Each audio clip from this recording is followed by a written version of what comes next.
Yun. Hello mga kabisik, welcome again sa ating YouTube channel, Motorcycle Basic Mechanic, wherein we can learn repairs and tutorials and vlogs. Please subscribe and click the bell for the updates of our latest videos. Thank you so much and God bless everyone. Hello mga kabisik. So, sa mga nagtatanong pa na paano ba malaman kung ang yung stator ay full wave, yung kanyang charging or half wave. So, syempre, dito tayo sample natin dito na Yamaha SZ. So, yan. Tanggal natin itong kanyang socket sa kanyang regulator, rectifier. So, dito syempre sa kanyang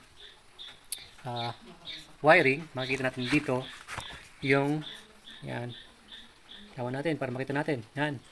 So, itong ating syempre black is yung ating negative. Okay? Yung red, yung ating positive. Okay, itong dalawang white, ito yung ating charging at saka lighting coil. Okay, so ngayon, syempre, i-check na natin kung paano ba tayo mag-check dyan gamit ang ating test valve. Okay?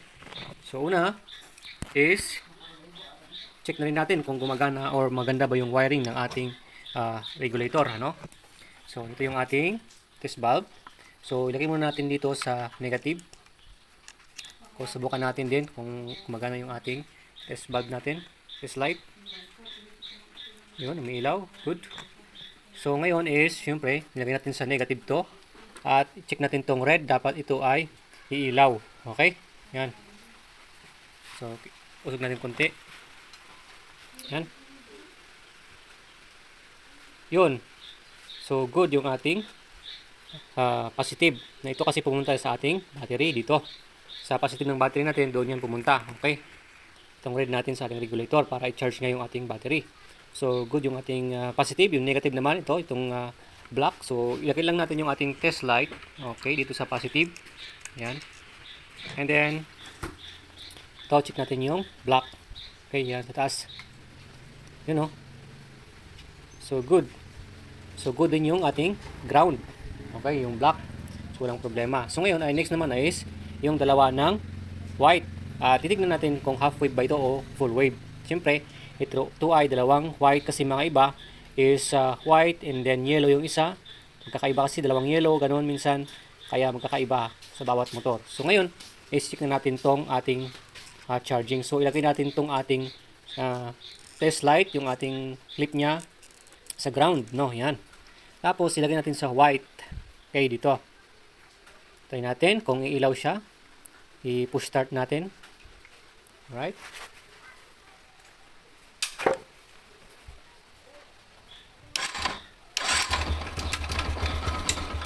So, yon, hindi siya umilaw.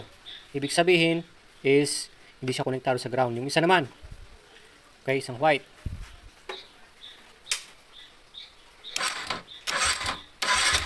Wala din. Okay, wala din. So, ibig sabihin is full wave yung ating regulator at saka yung ating stator kasi hindi siya konektado sa body ground ng ating makina. Okay? So, ngayon is para ma-confirm natin din is pwede natin yung pagkunikin yung dalawang white. Ilagay natin dito sa isa ating test light, tapos ilagay natin itong ito dito rin sa kabila. Okay, kuha mo tayo ng wire para ilagay natin doon. So right, yan, lagay na natin dito sa isang white din. Yan, lagay natin ng wire, tapos i-clip natin dito. Okay, yan.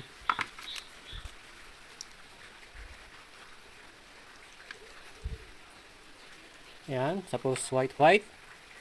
Kung ito ay ilaw, good yung ating charging at lighting kasi full wave siya. So, konektado sa bawat isa, no? Yan.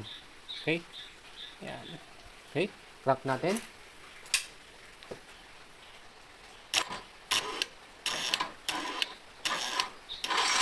Yun. Okay. Milaw. Nagluloko lang yung ating starter. Okay, so good yung ating full wave na sa ating stator at yung kanyang connection, good na good yung ating mga wiring dito sa socket natin. Okay? Pag sa half wave kasi is kabaliktaran, no? Pag pinagdikit mo yung dalawang white, hindi dapat iilaw pag yun ay half wave. Okay? Pag nilagay mo naman dito sa ating ground kanina, yung ating test valve, okay, test clip natin, at saka natin sukatin dito sa white, dalawang white ay dapat umiilaw siya. doon naman yung good yung ating half wave. Ganoon yung sa half wave, okay? Pero full wave ang ating stator, yung kanyang charging coil, at saka yung ating, syempre, ating charger is full wave yan. Okay? Especially sa mga ganito, karamihan ay full wave yan. Alright? So yun lang mga kabasics. Salamat po sa ating pagnonood at salamat din po sa mga supporters natin dyan. Shout out sa inyong lahat. God bless everyone.